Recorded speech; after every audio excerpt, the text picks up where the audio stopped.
For my part in this allegory, I'm not going to make the same mistakes my father made.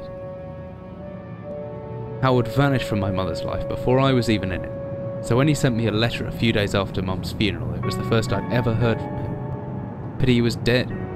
Writing from beyond the grave must be a genetic habit in my bloodline. His letter contained a key, instructions, pleas for forgiveness. I figured the dead don't have much use for absolution, so I turned to his prophetic passing, which he inexplicably expected to come any day.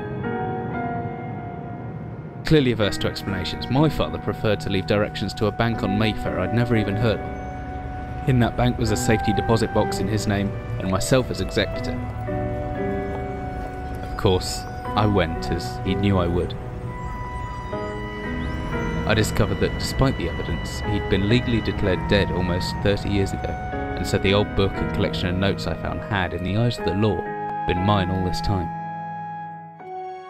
My father's instructions were to burn the documents, raise no further questions.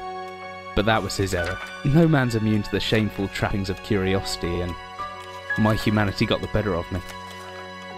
The university I taught at was world renowned for two things: physics and linguistics. I represented the first, and the man who stood for the second was stumped by my recent acquisition. The book was indecipherable. The notes, however, showed a location somewhere in uninhabited northern Greenland. It took me almost a year to book the last flight I'd ever take. As I watched civilization disappear along with Heathrow, I realised my father had disappeared 3 decades ago, almost to the day, and I considered in turn what it was that I was leaving behind. We landed on a strip of ice a few feet wide, and within minutes I was pulling away on a chartered boat, beginning the 12-hour journey that would lead me into my past.